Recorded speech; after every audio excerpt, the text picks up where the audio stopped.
Donnie and Dolly. The team is supported by ableauctions.ca. Closing your business? We can help. It is Wednesday, and all of our guests today, including Jon Abbott, standing by, brought to you by our title sponsor, Able Auctions, ableauctions.ca. Just before we get to John, Delaney's OK Tire and Langley inbox, I believe this is from Sarb in Surrey. Don, I agree with you 100% on Hronek. There's a rarity. But he only excels like that when he doesn't play with Quinn, because when paired with Quinn Hughes, everyone in Hronek included defers the puck to Quinn, separate Quinn and Hronek so that it forces Hronek to be a lead dog on his own pair. You know, hearkening back to what you were saying in the first segment, I think he's just fine if away from Quinn Hughes. Thing is, when Hughes comes back and there's some injury questions with Quinn Hughes, I bet you see Hronek with him if he plays tonight. Oh, big time. Yeah, just to take some of the load off him. They need points. Power it up. Get your best pair out there. Jon Abbott joins us now, voice of the Calgary Flames on Sportsnet. Important game, Canucks in Calgary tonight. John, thanks for doing this, sir. How are you? I'm great, fellas. Nice to catch up with you, and it is as close to a playoff vibe as we can get in the regular season, I think, with these two teams. Okay, so there's a buzz in Vancouver. The game's there, though. What's the buzz like in Calgary? Well, I just got out of the Flames room, so perfect timing, and they're talking about it like a playoff game. I mean, I think the Flames, from their perspective, believe that they have, 19 playoff games remaining in the season. They know it could go all the way to the finish line, and they kind of have a game 83, guys. They were in Los Angeles when the Fires were going, so that game was canceled and moved to the end of the year. So they've one tacked on April 17th in LA, and I think they're anticipating it could take every single game left to get in. So they know this is a big one head-to-head against Vancouver, and they're approaching it like a Game 7. Unlike the Canucks, the Flames were able to beat Montreal on home ice 1-0 back on Saturday. I think it was the Flames' last game. But 4-2-2 in their last 8. Would you say they're going into this stretch run, John, on a positive note? They are. And, guys, they went through a grueling road trip. They had 6 games over 12 days, spanning different states, kind of not necessarily the order you'd think you'd go in. And they came out 500 against some of the top teams in the Eastern Conference. So they got through that. Now they have the rest, as you said, Donnie, a couple of days to prepare for this one, and they feel like they should be the fresher team tonight with Vancouver coming in, after midnight last night, and obviously, as you said, playing against Montreal. But they've been good on home ice for the most part all season, have the Flames, and a bit of a secret weapon has been Dustin Wolf, and he's going to get the start again tonight. I was going to ask you about him. He's got to be a candidate for the Rookie of the Year, John. He's got to be right up there with all the other guys. But his play has been so impressive. The Flames are not in a playoff spot without him, are they? No, he's been hotter than you on a Friday night at Brown Social House. So it's been a pretty good season for Dustin Wolf. The youngest 20-game winner in the National Hockey League right now, and he's creeping up. He is setting franchise records for rookie goaltenders. You go back to Mike Vernon, those conversations, and you look at what he's done for Calgary. They wouldn't be in this fight without him. It's typically a team that's, more low scoring more often than not, and so they rely heavily on both their goaltenders, Dan Vladar and Dustin Wolf. But, what Wolf has done, 5-on-5, save percentage, you can go to so many statistical categories, and I think with games like Montreal, maybe the East realizes a little bit more how important he's been. And if the Flames get in, I think he should be at least in the top 3. For us that see him in Calgary so much, we're certainly trumpeting him as a clear-cut Calder candidate.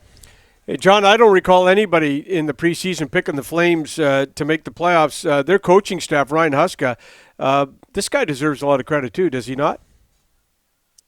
He does. He's got the pulse of the team. And you think of what Vancouver's gone through culture-wise this year and some other teams around the league, the New York Rangers, Carolina Hurricanes off of that Rantanen trade, a couple of Rantanen trades. You recognize how quickly the importance of the coach and the room are. And they've had the symmetry this year in Calgary, and that's been a big part of the success, I think, of the Calgary Flames. A couple years back, it was who are they going to lose and who's going out of town. And this year it's it's been a complete buy-in from the veterans. You think of Michael Backlund and Blake Coleman and Nazem Kadri, and you're talking about a couple of Stanley Cup winners there. And right from training camp, they said, hey, there's a lot of belief in this room. And Backlund, guys, you would remember that 2014 run that saw Vancouver go into Calgary and the Flames upset them. You know, that's what he mentioned to us at training camp, is he kind of got the same feel from this Calgary team as the one that surprised a lot of people in 2014. Now, they have to get it across the finish line and get into the playoffs to make that a conversation. But,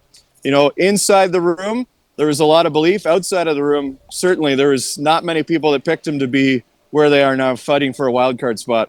Well, and I don't think you would have picked the Canucks to be in playoff trouble when the season began. What are you seeing from Vancouver? It's been such a tipsy-turvy season here in Van City. Oh, my goodness, has it ever. And we're watching from the outside, so you guys are living it every day. There's been lots to talk about, certainly. I don't have to tell you guys that. But it feels like a weekly basis. And, you know, that's where, to me, this game could do something for both teams, depending on how the result goes. And what I mean, okay, well, yeah, Calgary, obviously they're looking at points in the head-to-head and trying to separate. For the Canucks, I think, you know, this is a game that could instill some belief when it seems like they're at another low point in the season. So this is a game within a game. There's lots of underlying storylines in this one, and it just, you know, happens to be the head-to-head in the standings as well. So it's been a hard one to explain from the outside what's happening in Vancouver. I'm not sure if you guys on the inside can explain it, but, you know, you don't count out anybody in the National Hockey League, and I can't tell if, you know, last night's loss makes the Canucks harder to play today or whether they'll, you know, not have enough gas left in the tank. We'll see. Mm-hmm. And there's a possibility Quinn Hughes gets back into the lineup. And you're asking us to explain what's going on with the Canucks, John? You know, we're not that good. It's just not going to happen. Hey, Jonathan Huberdeau looked down upon first couple of seasons with the Flames. Big contract, didn't live up to expectations. He's turned things around this time around. What's allowed him to do that?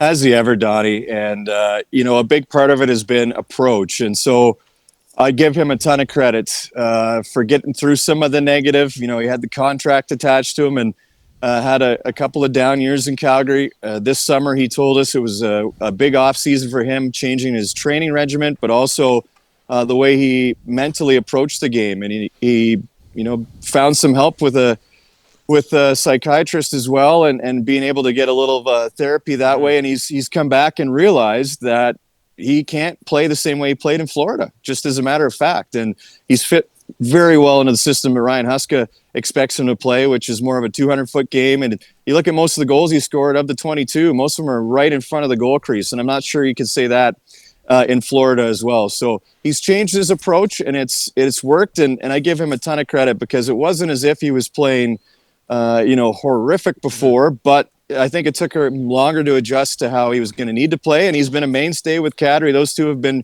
driving the bus for the Calgary Flames. And for Huberdeau, it seems like there's a big weight lifted off his shoulders. He's playing a little bit more free, and he's been an important guy for Calgary in their success this season. Went to all the games between the Canucks and the Flames in 2015, that playoff series. That place that you're in right now, the Saddle Dome, it rocks during an important game, and it certainly did back in 2015. John, what's the latest on Calgary's new facility, the Flames' new facility? They're working around the clock. It really, since before the puck dropped on the preseason, there was a hole in the ground, and it's fenced off right in front of the building right now, the Saddle Dome, and they're trying to meet this timeline of 2 years, which is pretty tight, but it's going to be a beautiful building. And you know what? You can't replace the character of this one. And selfishly, for a guy like me, terrific broadcast perspective. But I think they've learned a lot from what other rinks have done well and what other rinks have not done well. And I expect it to be a world-class facility, but best in the league. And, you know, they've really put an emphasis on going around to different arenas and taking you know, what has worked in places like Detroit that has a pretty good template for restaurants and entertainment and you know, how the bowl works and everything. So they've done their due diligence, and I think it's going to be a spectacular rink for the community and for the hockey team, and, you know, for everybody in Calgary, a long time coming. And there will be a practice facility attached to it or nearby, John? Is that right? Yeah, it's going to be in there. So multi-pad, and I've heard some rumors that, okay, yeah, it's a busy building because they have the American League team, the Wranglers, and they have the WHL team, as you guys know, the Hitmen.